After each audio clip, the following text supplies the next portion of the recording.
In this notebook, we're going to have a look at SageMaker Clarify and Model Monitoring.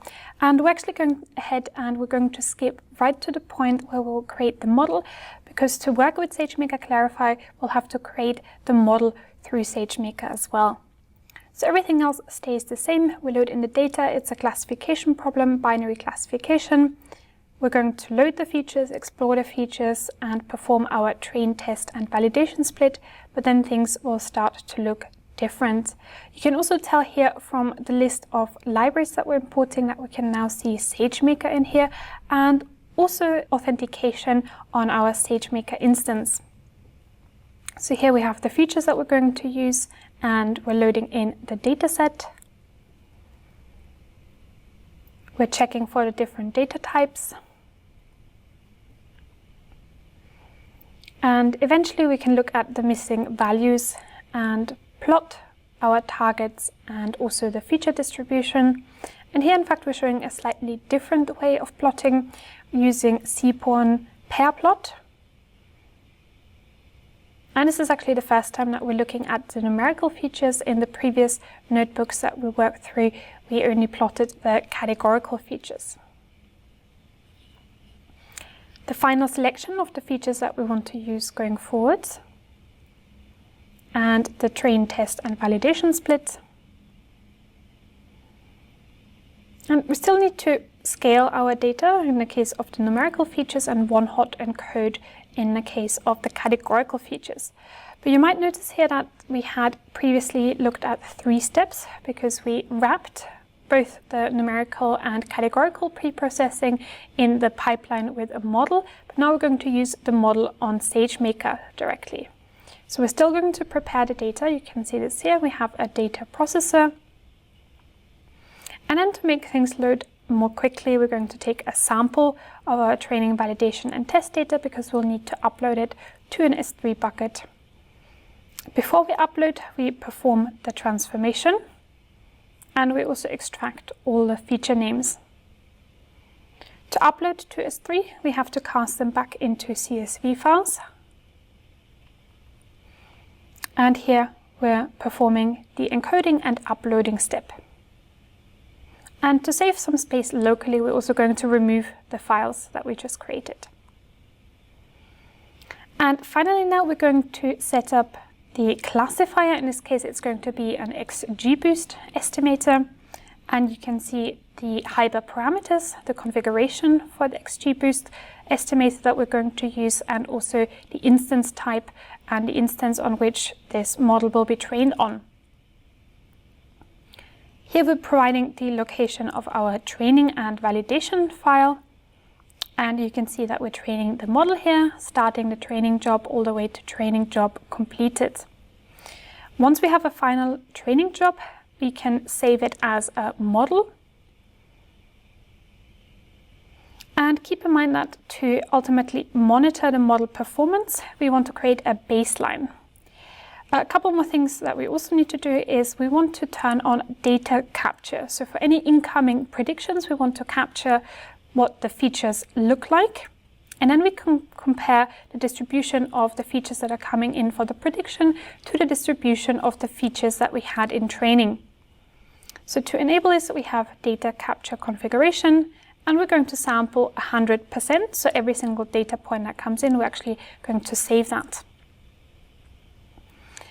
We're here deploying the model to a small instance. And then to test that the deploy worked, we're going to use it to create some predictions on 20 data points. And you can see here the output values.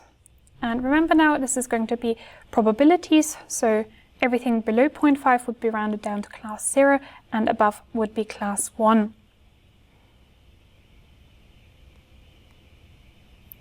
So now that we have a model, we can also start creating the different reports and measures. So we're going to initialize the SageMaker Clarify processor, and we'll provide the model configuration. So we're going to point to the model that we previously created. We're going to specify the predictions config. In fact, here the probability threshold that we're going to use is 0.6. This is something that we can choose ourselves. And then to perform the bias report, we need to provide the data configuration and also the path of where we want to save the bias report eventually. And as we discussed in the lecture component, there's going to be a threshold value, the facet names of the sensitive attributes that we want to use, and also the facet values or threshold. Interestingly, we can also run the pre-training bias measures here more directly. So this is something that you would usually do before actually training the model. And you can see some of the values that we've already encountered here, like the class imbalance or DPL, the difference in positive proportions in labels. And then more interestingly, because we already have a trained model, we can just run the full bias report with run bias. We need to provide the data configuration, the bias configuration, and the model itself at this point, and also any prediction configuration. And we can set how many of the measures we want to use. And here we're choosing all. And you can see here a relatively long output because this is giving us every single step on the way as well. And finally, we arrive at the point where we can see the different metrics. So we have the accuracy difference, and we have values and in fact metrics that we haven't discussed in this course yet, like CDPL, or difference in conditional acceptance, DI, disparate impact, we've discussed that one, DPPL, we also covered this, but you can see there's a whole long list of different metrics that can be used for post-training evaluation. And now we also want to create an explainability report.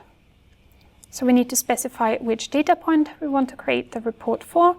We want to specify the path where the report will be saved. And then we use .run explainability with, again, the settings that we want to apply.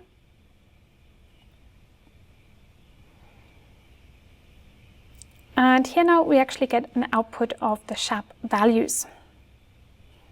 So what we might want to do at this point is actually take these outputs and condense them down to create our own plot. And then to wrap it up, we have the model monitor step, where we're going to use model bias monitor, specifying the authentication here, and then the baseline. And here we're going to set up the baseline.